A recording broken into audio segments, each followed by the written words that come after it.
오늘은 책무성 있는 비영리 단체에 대한 그런 기준에 대해서 간략하게 말씀을 드리고, 그리고 이 우리나라 비영리 단체가 지금 어떤 상황인지에 대한 조사 결과를 말씀드리고 마무리를 하도록 하겠습니다.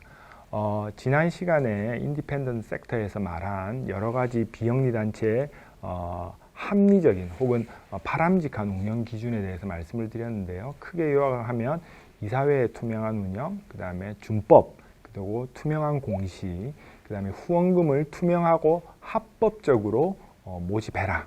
그 다음에 재정 관리에 있어서도 역시 전문가의 어떤 운영, 그 다음에 그거에 대한 외부의 확인, 감사 이런 것들이 필요하다. 이런 것들을 얘기를 했었습니다. 그래서 이런 부분들을 이런 기준에 따라서 비영리 단체들이 운영되는 게 필요하다라고 얘기를 했는데요. 여러 그 기관과 또 학교에서 이런 실제로 비영리 단체들이 이런 기준에 따라서 운영되는지를 확인을 하고 있는데요. 그 일환으로 저희 서울대학교 행정대학원에 있는 지속가능회계 재정연구센터에서도 이런 활동을 하고 있습니다. 그래서 지난해 2021년도에 행정안전부에 등록되어 있는 520개의 공익단체를 대상으로 과연 우리나라의 이런 비영리 단체들이 어느 정도 투명하게 하고 있는지 그것에 대한 연구 또 조사를 했는데요. 그거를 말씀을 드리면서 우리나라 비영리 단체의 어떤 현주소에 대해서 같이 좀 얘기를 해보고 싶습니다. 이 조사는 여기에 나와 있는 4가지 기준에 따라서 실제 조사를 했고요.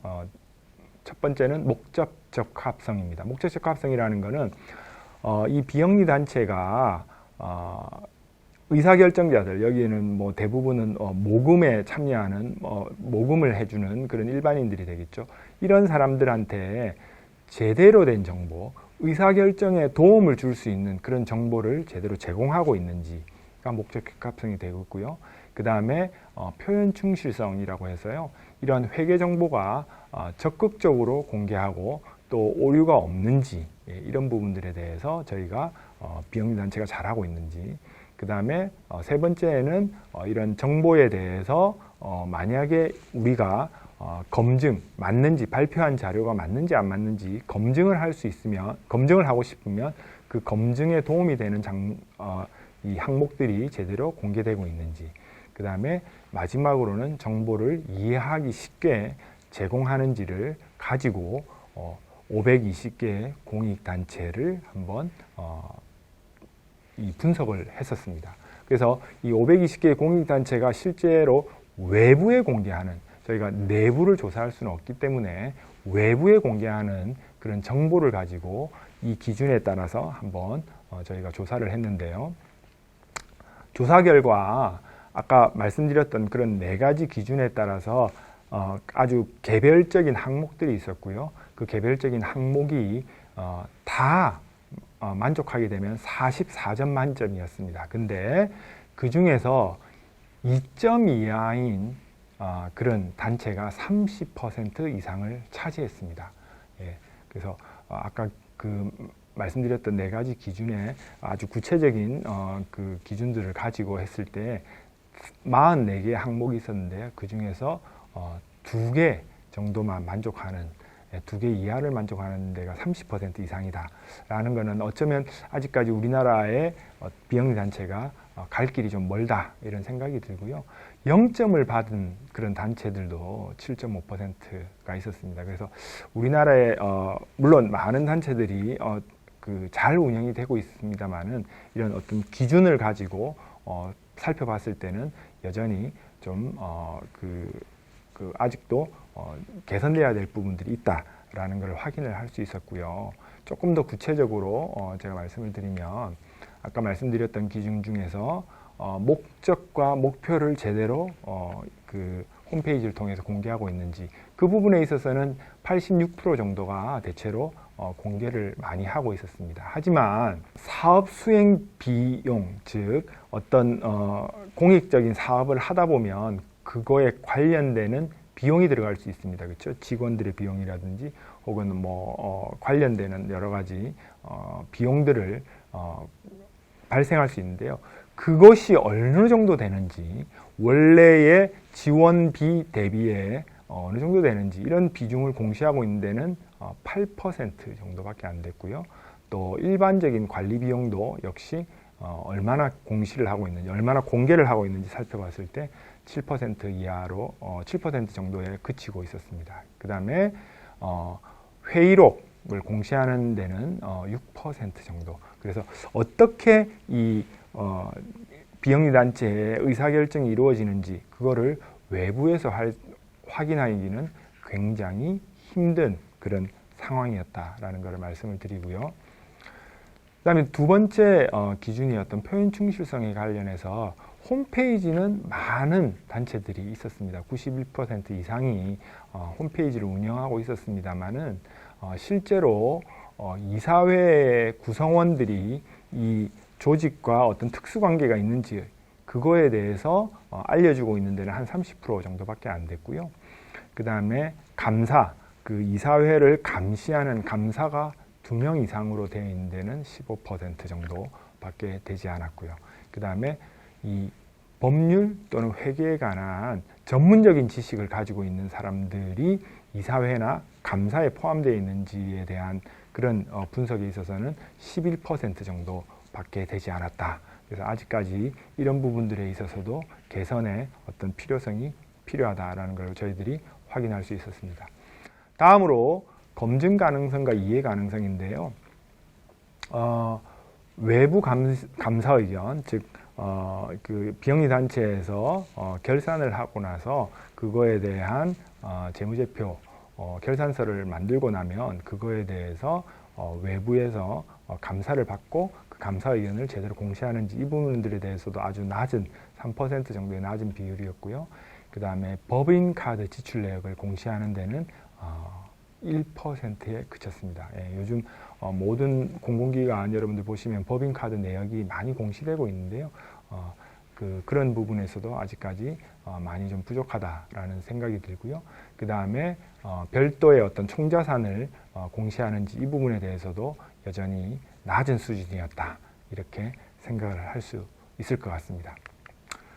그래서 우리나라 비영리 단체의 경우에는 앞에서 살펴본 이런 저희의 분석 결과로 봤을 때는 아직까지 기부자 혹은 이해관계자와 이 단체 자체와 간의 어떤 정보 비대칭이 심각하다. 정보 비대칭이 심각하다는 것은 공익단체 내 혹은 비영리 단체 내에 어떤 일이 벌어지는지, 어떻게 의사결정이 되고 어떻게 예산이 집행되는지에 대해서 외부에 있는 사람들이 잘 모른다는 거죠. 그 사람들, 외부에 있는 사람들의 정보가 훨씬 더 적다라는 그런 것이 정보 비대칭이 되겠습니다. 그래서 정보 비대칭의 문제가 좀 심각하다라고 할 수 있을 것 같고요. 이 정보 비대칭을 정보 비대칭이 높게 되면, 즉 더 적은 정보가 외부로 공개되었을 때는 공익단체 운영의 효율성, 효과성을 떨어뜨리고 목적 달성을 어렵게 할 가능성이 많이 있습니다. 그래서 이 비영리 단체가 투명하게 운영되고 또 효율적으로 운영되고 효과적으로 운영되기 위해서는 더 많은 정보를 스스로 좀 공시할 필요가 있다라는 생각이 들고요. 또 그렇게 공시하도록, 그렇게 공개하도록 단체가 노력을 하는 것도 필요하지만 또 단체의 그런 노력을 위해서 사회와 시민들의 감시도 필요하다고 말씀을 드리고 싶습니다. 그래서 비영리 단체는 포용적인 사회를 위해서 필수적인 그런 단체이고요. 또 앞으로 더 많은 단체가 생겨나서 더 다양한 활동들을 하는 것이 필요합니다. 왜냐하면 정부의 역할이 미치지 못하는 여러 가지 분야들이 있고요. 또한 정부가 어떤 일을 할 때 제대로 하지 못하는 그런 부분들에서 비판을 할 수도 있고요. 또 정부의 역할에 대해서 감시를 할 수도 있습니다. 그래서 이런 비영리 단체는 우리 사회에 정말 없어서는 안 되는 아주 필수적인 단체이지만 비영리 단체도 역시 조직이다 보니까 일부 문제가 생길 수 있고요. 그 부분에 대해서는 누가 감시할 것이냐, 이 부분에 대해서 저희가 좀 생각해 볼 필요가 있습니다. 첫 번째 감시, 비영리 단체에 대해서 누가 감시하고 누가 그 부분에 대해서 비판을 할 수 있을 것이냐. 첫 번째는 정부고요. 정부는 여러 가지 형태로 아까 등록도 받고 또 국세청 같은 경우는 세금 신고도 받고 이런 것들을 통해서 감시를 할 수 있을 것 같습니다. 또 두 번째는 언론을 생각을 해볼 수 있습니다. 그렇죠? 예, 언론이 여러 가지 기사나 또는 취재를 통해서 제대로 운영되지 않는 그런 비영리 단체에 대해서 사람들에게 알려주고 그거를 통해서 뭔가 교정을 해 나갈 수 있습니다. 특별히 지방 언론의 중요성을 저희가 좀 살펴볼 필요가 있는데요.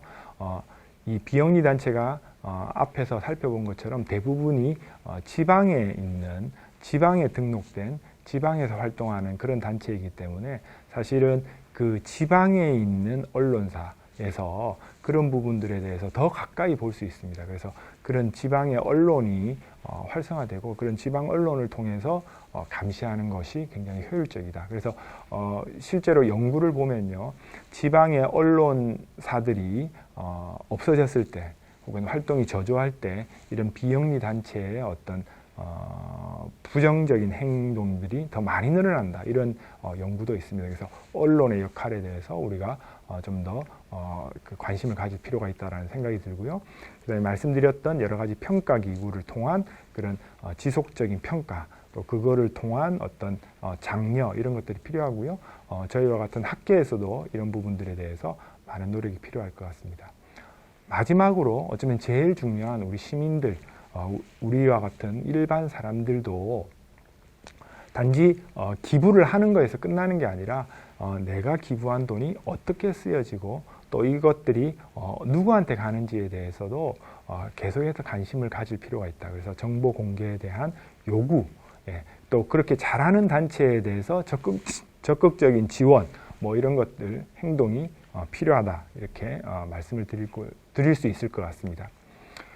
그래서 전체적으로 좀 정리를 하면요, 유엔에서 말한 SDG, 이 지속 가능 개발의 어떤 목표로서 평화롭고 포용적인 사회를 얘기하고 있고요. 평화롭고 포용적인 사회가 지속 가능 개발을 가능하게 한다라는 걸 우리가 확인할 수 있었습니다. 그러면은 이렇게 평화롭고 포용적인 사회를 만들기 위해서는 뭐가 필요하냐?